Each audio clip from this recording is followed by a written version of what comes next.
12 থেকে 14 বছরের শিশু কিশোর হয়েছে। একসময় এই নতুন কুড়ি ছিল সাংস্কৃতিক অঙ্গন, এটা ক্রীড়া অঙ্গনে আনা হয়েছে। আজকে মাঠে নেমে এসেছে।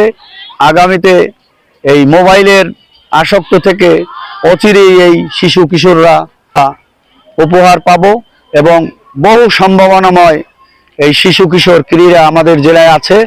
আশা করি আমাদের একটা স্পোর্টস চালু করেছেন। নতুন করে খেলা শুরু হয় 2 মে থেকে। আমরা 2 মেতে শুধু অ্যাথলেটিক্স প্রতিযোগিতা পরিচালনা করি।